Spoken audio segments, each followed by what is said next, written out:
The last thing I remember before the icy water swallowed me was my sister's smile. It was not a smile of love or family. It was a smile of triumph, a smirk carved by years of jealousy and sharpened by greed. I am Clara Mitchell, 31 years old, and on that night I learned that blood means nothing when betrayal runs deeper than the ocean itself.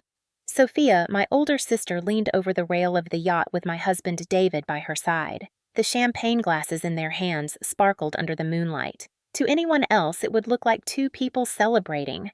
To me, it was the sight of two conspirators finally rid of the burden that was me. My legs still felt heavy from the drug David slipped into my wine. My head spun, but I remember the exact words Sophia whispered as she shoved me backward into the dark sea. "Say hello to the sharks, Clara." The fall was only a few seconds, but it felt like eternity. My body hit the water with a crack that stole the air from my lungs. Salt burned my eyes, and panic clawed at my chest as the waves closed above me. I kicked, fought-clawed at the water, but the poison in my system dragged me down. Above me, the yacht lights grew smaller and then vanished.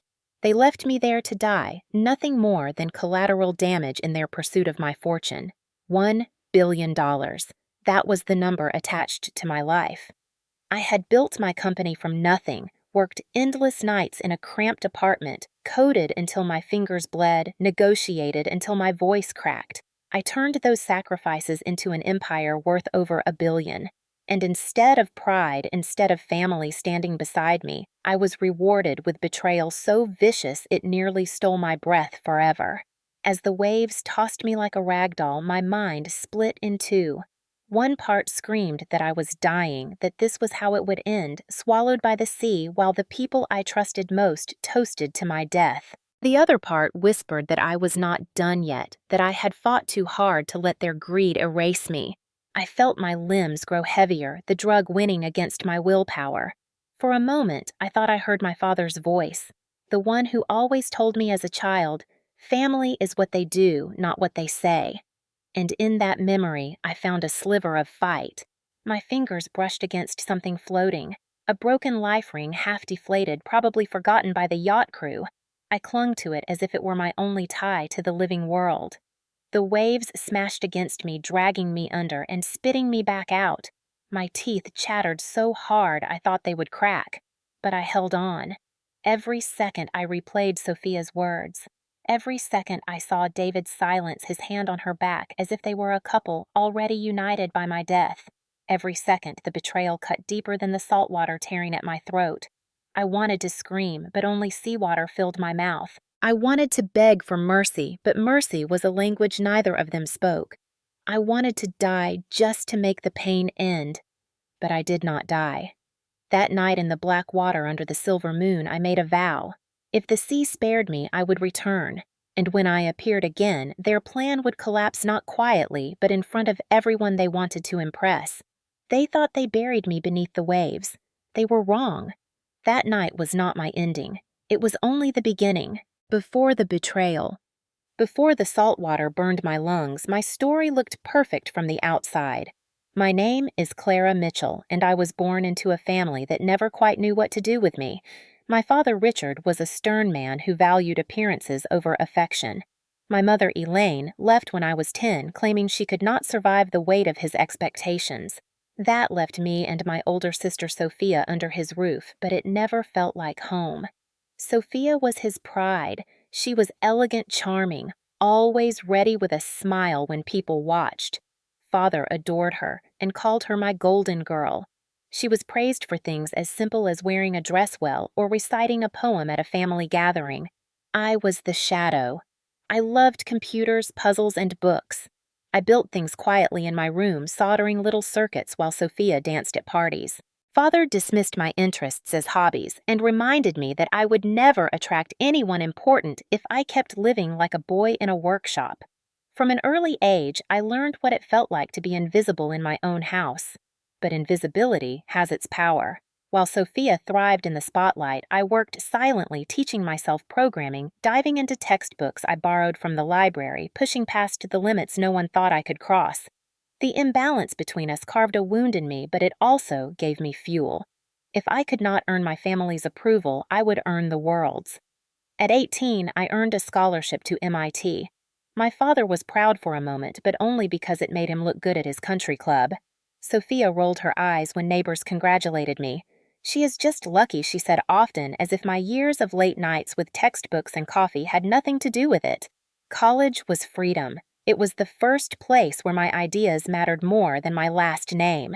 I met professors who believed in me, classmates who respected me. I worked with a team to build an early prototype of software that could help hospitals track patient recovery in real time. What started as a class project grew into the foundation of my company Metasphere. By the time I was 26, venture capitalists had invested millions. By 30, Metasphere had expanded internationally, saving lives, cutting costs, and earning me headlines as the young woman who transformed healthcare tech. My father passed away that same year, and his will revealed the fracture line I had always felt. He left his estate in a trust divided equally between Sophia and me. On paper, it looked fair, but Sophia inherited the family home, the antiques, the pieces that meant legacy. I inherited stocks and an obligation to manage the family trust. To her, it was proof he valued her more. To me, it was simply another responsibility. But my true wealth came from Metasphere. Within months of its IPO, my shares alone crossed into hundreds of millions. By the following year, valuations placed my net worth at over $1 billion. The girl no one noticed had become the woman the press could not stop writing about. I thought success would heal the old wounds. I thought perhaps Sophia would finally look at me with something other than disdain. Instead, the gap widened. At family gatherings, she mocked me subtly. Clara's money talks louder than her voice, she once whispered loud enough for me to hear. When I bought a modest beach house, she sneered, "Why buy such a small place if you are so rich?" She laughed at me for never wearing designer clothes, for not joining charity galas where she paraded her connections. And yet, she never refused when I helped pay for her mounting debts. Sophia burned through her inheritance quickly. Designer clothes, failed business ventures, endless vacations. Every time she asked for help, I gave it, hoping that generosity would bridge the distance between us. But with each check I wrote, I watched her resentment deepen. It was as if every dollar reminded her that she needed me. David entered my life when I was 29. He was a financial advisor, confident and attentive, with a charm that put me at ease. After years of burying myself in work, his presence felt like sunlight in a life of long shadows. We married after a year. For a brief moment, I believed I had found someone who chose me not for money, not for legacy, but for love. I introduced him to Sophia, thinking my sister would be happy to see me loved. She smiled, hugged him, said all the right words. But I noticed the way her eyes lingered on him too long, the way her laughter became sharper in his company. I ignored it. I had lived my whole life minimizing her jealousy. I assumed David's loyalty was mine. I assumed family meant something. What I did not see then, what I see now with agonizing clarity, is how quickly envy and greed can weave themselves together. Sophia had always believed she deserved more than me, and David, despite his vows, could not resist the temptation of what he thought was an easier future without me. While I worked late nights managing Metasphere's next expansion, they found each other in whispered conversations and stolen moments. And while I dreamed of building a life where my achievements finally meant security, they dreamed of building a world where I no longer existed. Looking back, the signs were there. The hushed phone calls, the sudden excuses, the way Sophia defended David in petty arguments, as if she had become his ally instead of mine. I see it now, but at the time I dismissed my unease as paranoia. Because who expects their sister and husband to plan their death? Who imagines that family could become executioners? The first shadow of suspicion came quietly like a draft slipping under a locked door. It was late one evening when I walked into the kitchen and found David closing his laptop faster than I had ever seen him move. He smiled too wide, too forced, and said he was reviewing client reports. I wanted to believe him. I had built my marriage on the fragile hope that someone finally saw me, not my bank account. But that night, as I lay in bed listening to his steady breathing, a cold thought pierced me. Who was he really working for? Around the same time, Sophia grew uncharacteristically attentive. She started inviting me to lunch, speaking with syrupy sweetness about family bonding. My sister, who for years mocked me, suddenly wanted to spend time together. I wanted to be touched by it, to believe that maybe money had stopped mattering, that blood was stronger. But her eyes gave her away. They lingered on my jewelry, on the watch David had gifted me on the phone, buzzing with work updates. Envy glittered in her gaze the way sunlight glitters on broken glass. One afternoon, I overheard Sophia on the phone when she thought I was in another room. "She doesn't even see it coming," she said with a laugh. "She trusts him too much." I froze. My name was never mentioned, but I knew in my bones she was talking about me. When I walked into the room, she smiled as though nothing had happened, as though her words hadn't sliced through me like a knife. The numbers confirmed what my instincts screamed. My accountant, a cautious man named Leonard, flagged strange withdrawals from the family trust. "It's probably nothing," he assured me, but the unease in his voice told another story. Transfers routed through shell accounts, amounts just small enough to avoid immediate scrutiny. Sophia's name surfaced again and again. When I confronted her, she rolled her eyes. "Paranoid much, Clara? Not everything is about you." She laughed, but there was no warmth in it, only scorn. Maya Lopez, my closest friend since college and now a sharp attorney, was the only one who didn't dismiss my fears. I called her one evening after David left the house, claiming he had an urgent meeting. My voice shook as I described what I had seen, what I had heard. "Be careful," Clara Maya warned. "Inheritance brings out the ugliest sides of family. Don't ignore your instincts." Her words unsettled me more than they comforted me, because they echoed the truth I didn't want to face. The trip was Sophia's idea. She insisted that we should celebrate together, just the three of us, on a yacht David had chartered through a client. "We've been so distant," she said, her hand squeezing mine. Her smile almost maternal.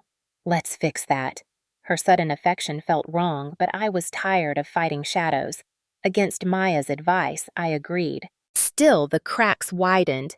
The night before we left, I walked past David's office and caught the tail end of a phone call. His voice was low, urgent. "Yes, after the trip. It will be clean. No questions." When he saw me, he nearly dropped the phone. "Just business," he said quickly, but his eyes darted away the way guilty eyes always do. I tried to brush it off. I told myself I was being paranoid, that stress was bending reality. But my body knew. My stomach churned every time David touched my hand. My pulse quickened when Sophia hugged me too tightly. I wanted to scream at them, demand answers, but I was trapped between hope and fear. Hope that I was wrong, fear that I was right. The final clue came in the form of a document left carelessly on David's desk. It was a draft of a financial plan detailing control of assets if I were to die unexpectedly. My name was typed neatly at the top, underlined, followed by cold clinical words about succession distribution management. My blood ran cold. He hadn't even bothered to hide it. To him, I was already gone. I carried that knowledge like a stone in my chest onto the yacht. The sea stretched endless and blue around us, beautiful and cruel. Sophia wore a white sundress that fluttered in the wind, her laughter loud and false. David poured wine with a smile that no longer reached his eyes. And me, I smiled back, pretending I was blind. Pretending I didn't know they were planning to erase me. Pretending I still belonged to a family. Looking back, every moment was a warning. Every laugh, every glance, every whisper. I see it all now. But at the time, I clung to denial, because who imagines that their sister and husband could become their executioners? Who imagines that the people they loved most would weigh their life against a bank balance and choose greed? The sea that evening was calm, almost deceptively gentle, as if mocking the storm that churned inside me. The yacht glided smoothly under a velvet sky. Stars shimmered above, and for a fleeting moment I let myself imagine this was simply a trip to mend broken bonds. But illusions rarely last. Dinner was served on the upper deck. The air was warm, the scent of grilled fish mingling with the salt breeze. David filled my glass with red wine, his hand steady, his eyes soft. Too soft. He leaned close and whispered, "To us." But when I raised the glass, I noticed the faintest hesitation in his smile, as if the word "us" did not include me. I took a sip anyway, not wanting to show fear, but the taste lingered bitter at the back of my tongue. After dessert, Sophia suggested we enjoy the night air. She and David drifted toward the bow, their voices hushed. I stayed behind the unease gnawing at me. Curiosity pulled me from my seat, and I followed quietly, the sound of the waves masking my steps. I stopped just short of the corner and listened. Sophia's laughter rang out cruel and sharp. She doesn't suspect a thing, she said. David's reply was colder. It has to look like an accident. One slip and the ocean does the rest. No body, no questions. My blood froze. Every instinct screamed to run, but my legs rooted to the deck. Sophia's voice dropped venomous. Finally, we'll have what's ours. With Clara gone, the trust fund folds into my control, and your hands are free to manage her shares. Metasphere will never even notice the transfer. I covered my mouth, fighting the gasp rising in my throat. My own husband, my own sister. They were not planning my future. They were erasing me from it. David sighed, almost irritated. She trusts us too much. That's her weakness. Sophia chuckled. Say hello to the sharks, Clara. The world tilted. I stumbled back, my heart hammering so hard I thought it might shatter my ribs. I had to get out. I had to escape. But as I turned, my head swam. The wine. Of course. A heaviness spread through my veins, pulling me down, clouding my vision. I staggered toward the cabin, desperate to call Maya, to call anyone, but David appeared in front of me as if he had been waiting.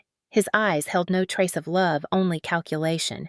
You don't look well, he said softly, almost tenderly, before his hand closed around my arm like iron. Sophia emerged behind him, her smile radiant, the smile of a predator who knew victory was certain. Oh, Clara, don't fight it. Just relax. It will be over soon. I tried to speak to plead, but the words tangled on my tongue. The deck blurred beneath me. The waves roared louder, drowning my thoughts. They guided me toward the rail, their hands firm, rehearsed, practiced. The wind whipped my hair across my face, and the ocean glittered like obsidian under the moon. My pulse pounded in my ears as Sophia leaned in close. Her breath was warm against my cheek. You've always been the smart one, she whispered, but not smart enough to see this coming. David's grip tightened. My feet left the deck as they heaved together. For a split second, time fractured. I saw the gleam in Sophia's eyes, the indifference in David's, the reflection of the stars on the water below. Then gravity claimed me. The plunge stole everything. The icy slap of the ocean knocked the breath from my lungs. Darkness wrapped around me as I sank, the weight of betrayal dragging me down faster than the drug in my blood. Above me, I saw the hull of the yacht gliding away, the only home I had known, with them shrinking into nothing. I opened my mouth to scream, but only seawater rushed in, choking, burning. I kicked, thrashed, clawed at the water, but my body betrayed me, sluggish and heavy. My chest screamed for air. My vision dimmed. In the last flicker of consciousness, I heard Sophia's voice again in my mind, echoing like a curse. Say hello to the sharks, Clara. I should have died then. By all rights, I should have disappeared into the Black Sea, another tragic accident written in tomorrow's headlines. But fate is not so easily controlled, not even by greed. As the darkness closed in, my fingers brushed against something soft, torn, bobbing in the waves. A life ring, forgotten, half deflated. Salvation disguised as debris. I clung to it with the last strength in my veins, my nails digging into the rubber. My lungs screamed, my body convulsed, but I refused to let go. When the yacht's lights finally disappeared into the horizon, I was alone with the sea and the stars. Alone, but alive. The ocean was endless, black, and merciless. Every wave was a wall crashing over me, every breath a battle I was losing. My arms ached, my legs trembled, and the drug coursing through my veins weighed me down like chains. The life ring was slipping from my fingers as numbness spread through my body. Somewhere in the back of my mind, a cruel truth whispered, maybe this was what I deserved for trusting the wrong people. The salt burned my throat as I coughed and gagged, clinging tighter. The yacht was gone now. A faint ghost of light swallowed by distance. Sophia and David were likely toasting to their freedom glasses raised high, believing their problem had been erased by the sea. Rage flickered in me, weak but stubborn. If I died, they won. If I survived even barely, I could still fight. That thought alone kept my hands locked on the torn rubber ring. The night dragged on. Stars blurred above me, scattered diamonds across a cruel sky. My body floated suspended between giving in and holding on. Hours slipped by, though I had no way of measuring them except by the rhythm of my heartbeat and the ache in my muscles. At one point, I thought I saw my father's face in the constellations. His voice, low and steady, echoed in my head. "Family is not what they say, Clara. Family is what they do." I clenched my jaw and forced myself to stay awake. Dawn crept slowly, painting the horizon with pale streaks of gold and pink. My lips were cracked, my skin raw, but the faint warmth of the rising sun sparked hope. That was when I heard it, the faint rumble of an engine growing louder. I forced my head up, squinting through salt and tears. A fishing boat bobbed in the distance, small against the waves, but close enough to see me. I screamed or tried to, but my voice was hoarse, broken. I waved an arm weakly, the life ring dragging beside me. The boat turned. Relief surged so violently I nearly fainted. Moments later, rough hands pulled me aboard. I collapsed onto the wooden deck, coughing seawater, shivering uncontrollably. Above me loomed a man with weathered skin and kind eyes, his gray beard tangled from years at sea. "Easy now," he said, his voice gravelly but gentle. "You're safe." I could barely form words. My throat burned, my chest ached, but I managed a rasp. "Thank you." The man nodded, wrapping me in a coarse blanket. "Name's Henry Carter. Been fishing these waters 30 years. Never thought I'd haul in a half-drowned woman before breakfast." He gave a short chuckle, but his eyes were serious. "You're lucky I was out early." I lay there, trembling, warmth slowly returning to my body, though my heart still carried the weight of betrayal. Lucky. That was the word. But as Henry handed me a flask of water and steadied me while I drank, I realized it wasn't luck. It was proof. Proof that kindness could come from a stranger when cruelty had come from blood. Over the next hour, as the boat cut back toward the shore, Henry asked no prying questions. He only said, "Whatever happened out there, you don't have to tell me until you're ready." That patience, that respect, was more family than Sophia had ever given me. When we reached the dock, Henry helped me onto solid ground. My legs shook as if they'd forgotten how to stand. He guided me to a small shack near the pier, where the smell of coffee filled the air. "You need warmth more than words right now," he said, handing me a steaming mug. The bitterness steadied me, anchored me back to life. Sitting there, wrapped in an old quilt, I realized something. Blood had betrayed me. Marriage had betrayed me. But a stranger had saved me. That was the moment I stopped defining family by ties I was born into. Family, I understood now, is chosen. Family is proven in actions, not claims. I knew what had to come next. Sophia and David thought I was dead. Let them believe it for now. Let them taste victory before I turned it into ash. Henry placed a hand on my shoulder as if reading my thoughts. "You've got fight in you. I can see it in your eyes. Whatever storm put you in that water, don't let it take the rest of you." I nodded, my voice steadier than I felt. "I won't. I promise you I won't." That morning, as sunlight spilled across the waves, I made a vow stronger than any I had ever spoken. I would return. Not as their victim, not as their erased mistake. I would return as the one thing Sophia and David never expected me to be their reckoning. I spent 2 days recovering at Henry's shack, hidden away from the world.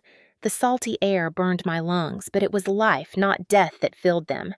When I finally had the strength to stand without trembling, Henry drove me into town. We stopped at a payphone because I didn't dare use my cell, and I dialed the only person I trusted. Maya answered on the second ring.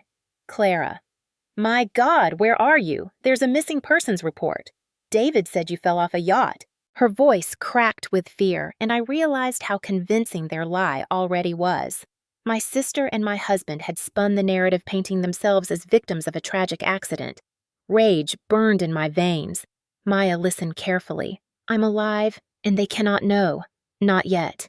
There was a pause, then the steel in her voice returned. "Tell me everything." I did. The whispers on the yacht, the drugged wine, Sophia's mocking words as they shoved me into the sea. Maya stayed silent until I finished, then said, "We'll need proof. If we go to the police now, it's your word against theirs. And with your fortune on the line, they'll argue you're paranoid." She was right. If I wanted justice, it had to be ironclad. Maya introduced me to someone she trusted, a private investigator named Thomas Reed. He was in his 40s, sharp-eyed, with a permanent shadow of stubble and the weary calm of a man who had seen too much. When we met in a dim cafe at the edge of town, he didn't waste words. "I'll find what they're hiding, but you have to be prepared. People capable of pushing you overboard are capable of anything." Prepared. I rolled the word around in my mind. I had spent my life preparing to succeed, preparing to fight through indifference. Now I had to prepare to survive my own family. Thomas began digging immediately. He traced financial records following the trail Leonard, my accountant, had only glimpsed. Within days, he uncovered offshore accounts in Sophia's name, accounts funneled through shell companies David had established. The sums were staggering millions quietly siphoned, as if my absence was already budgeted. But the real break came when Thomas located one of the yacht crew members. For cash and confidentiality, the man provided a copy of the surveillance feed from the night of the trip. My stomach turned as I watched the grainy footage Sophia and David whispering at the bow, my body swaying from the drug, their hands gripping my arms, the final shove. Proof. Cold, undeniable, damning proof. Maya leaned over my shoulder as we replayed it in her office. "With this, Clara, they won't just be arrested. They'll be finished." Still, it wasn't enough for me. I didn't want them to vanish quietly into handcuffs. I wanted the world to see them fall. I wanted their friends, their colleagues, the people who toasted them at dinner parties to witness the truth. That's when the idea formed a confrontation, not in the shadows, but in the spotlight. We began to plan meticulously. I withdrew cash from accounts only. I controlled, careful to leave no trace of my survival. Maya filed sealed motions to freeze certain assets temporarily cloaked under the guise of pending litigation. Thomas prepared dossiers of evidence organized and bulletproof. Henry, bless him, insisted on helping too. "I may just be an old fisherman," he said, "but sometimes the simplest truths land the hardest punch. I saw you half dead in that water. I'll say it in court if I have to." Meanwhile, I played dead. News outlets carried the story of the tragic accident. Photos of Sophia in sunglasses, David with a rehearsed grimace sobbing about the wife lost at sea. Their performance was flawless. I watched it all from Henry's small TV, bile rising with every false tear. But their arrogance was our weapon. Believing I was gone, they grew careless. Thomas intercepted emails between them and a banker in Zurich planning the transfer of my shares. David even filed preliminary documents with Metasphere's board citing unexpected loss and the need for transition. Each document became another nail in their coffin. The night before the confrontation, I stood by the ocean again, the same waves that had nearly claimed me lapping at my feet. The memory of drowning pressed on my chest, but I refused to let fear anchor me. This time the sea was not my grave. It was my witness. Maya handed me a small velvet box. Inside was a USB drive polished like a jewel. On it was the surveillance footage, the financial trails, the emails. "Our gift. Tomorrow," she said, "you give this to them, and we'll be there to watch them choke on it." I barely slept. Images of Sophia's smirk haunted me. David's silence gnawed at me. I thought of all the times I had defended them, excused them, loved them despite everything. That ended now. Tomorrow the mask would shatter. When the day came, Thomas drove me to the family mansion. Sophia had organized a dinner there, a gathering to honor Clara's memory. The irony almost made me laugh. The chandelier's glowed crystal glasses sparkled, and my betrayers basked in sympathy they had stolen. I waited until the guests were seated, until Sophia raised her glass in a mock toast. Then I stepped through the doors. The room froze. Forks clattered. Someone gasped. David's face drained of color. Sophia's glass slipped red wine spilling like blood across the tablecloth. "Surprised to see me," I said, my voice steady. "I thought you'd be happier I survived." I walked slowly to the table heels, clicking against the marble, the velvet box in my hands. I placed it gently in the center like an offering. "This is for you, a gift." Sophia's hands shook. You're supposed to be dead," I finished for her. "Yes, I know. That was the plan, wasn't it?" The room buzzed with whispers, but I never looked away from them. My chosen family. Maya, Thomas, even Henry stood just behind me, silent sentinels, and I knew in that moment justice was no longer a dream. It was unfolding right before their terrified eyes. Gasps rippled across the long oak table as I stood before them. The chandelier above threw fractured light across faces twisted with shock. For a moment, no one moved, as though the air itself had turned solid. Then Sophia found her voice shrill and cracking. "This is impossible! You drowned! We saw—" I cut her off. "You saw what you wanted to see, but the ocean had other plans." My gaze swept the room, settling on each guest who had come to mourn me. "All of you sat here tonight to honor the memory of a woman not yet gone. Let me give you the truth instead." I opened the velvet box with a deliberate flick. Inside lay the USB drive, small and unassuming, yet heavier than any jewel Sophia had ever worn. I held it up between my fingers. This little device carries everything. The whispers, the money, the shove. My eyes locked on David. His jaw clenched, but sweat gathered at his temple. "Don't listen to her," he said, rising to his feet. "She's delusional, traumatized." "Traumatized, yes," I said, my voice like glass. "But delusional. Let's test that." I nodded toward Thomas, who stepped forward with a laptop. He connected the drive, and within seconds, the grainy video flickered onto a projector screen against the far wall. The room fell into horrified silence. On the screen, Sophia and David whispered at the bow of the yacht, their words muffled but clear enough. Then came the image of me swaying glassy-eyed. And then the moment. 2 sets of hands, firm and merciless, hurling me into the sea. Gasps turned to cries. Someone covered their mouth. Another muttered a prayer. The footage ended with the yacht sailing away, indifferent to the life it had just discarded. Sophia lurched forward, slamming her palms onto the table. "That doesn't prove anything. The video could be doctored." Maya's voice sliced through her denial. "We have corroborating evidence. Bank transfers, offshore accounts, emails planning Clara's death." She dropped a stack of printed documents onto the table, the pages fanning out like a deck of cards. "This is no misunderstanding. This is conspiracy, attempted murder, fraud." David's mask cracked. His composure slipped, and for the first time, I saw the raw calculation in his eyes. He looked at Sophia, then back at me, his lips curling into something between a sneer and a plea. "We can fix this," he said. "You don't have to ruin everything. We can share at the money, the company. Just don't." I laughed at the sound, bitter and sharp. "Share." "You tried to kill me for it. You drugged me, threw me into the ocean, and raised your glasses to my death. There is no share. There is only justice." Sophia's face twisted, rage overtaking fear. "You think you're better than me," she spat. "Always the smart one, always the successful one. Father gave you everything and you left me scraps. I deserved it more. I deserve all of it." I leaned closer, my words low but cutting. "You deserved nothing. Family isn't about who is older, who is prettier, who is favored. Family is proven in actions, and your actions sentenced you tonight." The sound of sirens sliced through the night air, faint but growing. Heads turned toward the tall windows as red and blue lights danced against the curtains. Panic flickered in Sophia's eyes. She turned to David, but he had already stepped back, hands trembling. The front doors burst open and uniformed officers surged in.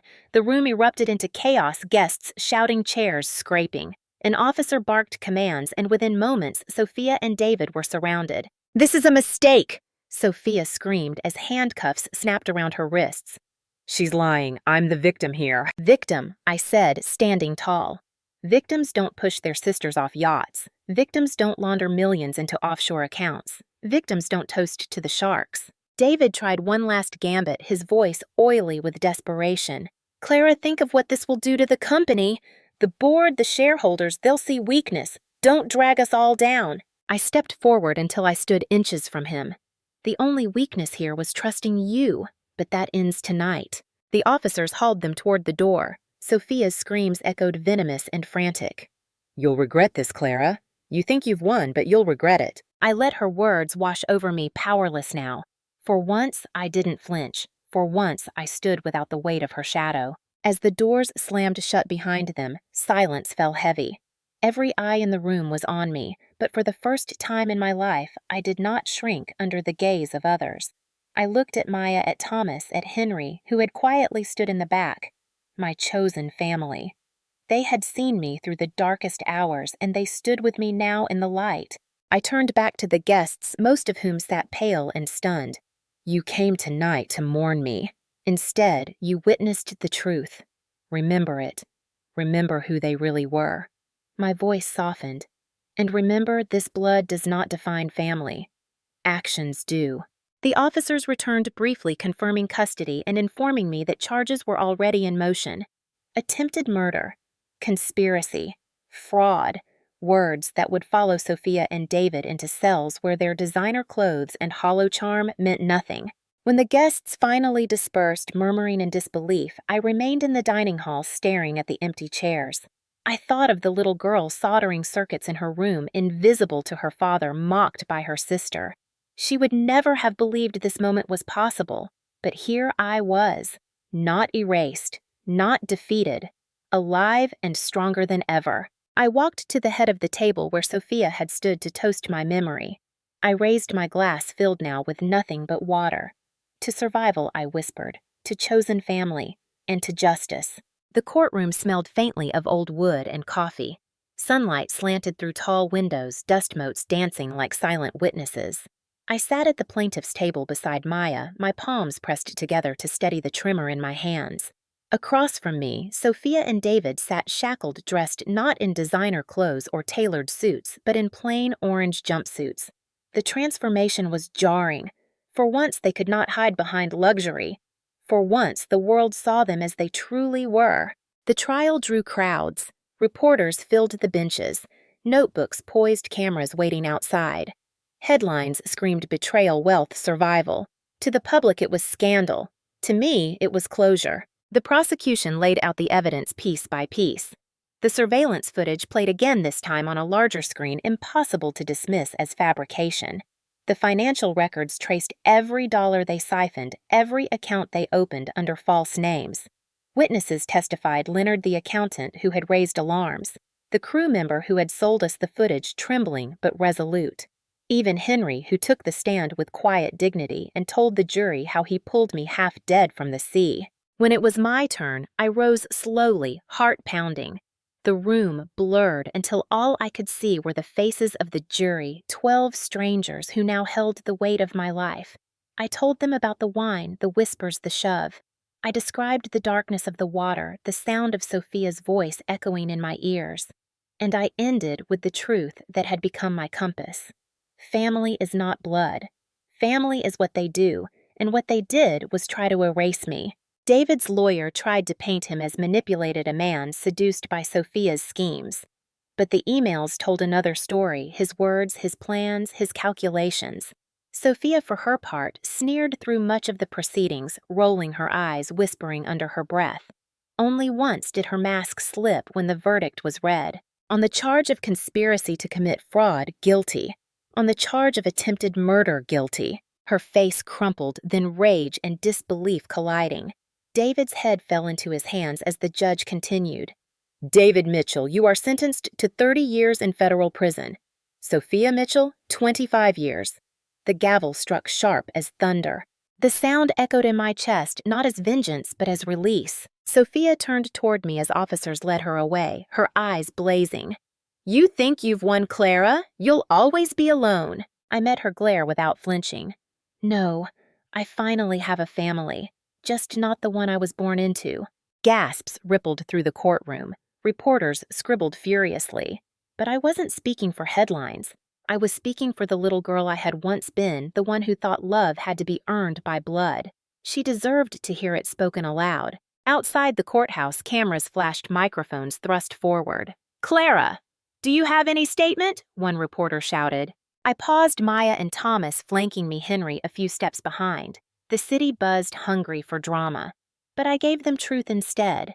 Justice was served today, not just for me, but for anyone who has ever been betrayed by those they called family.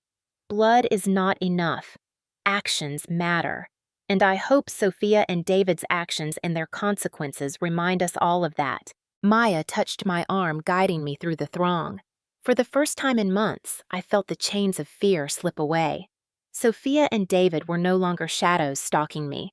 They were names in a docket, faces behind bars. That night, I stood in my apartment overlooking the ocean, the same sea that had nearly taken me.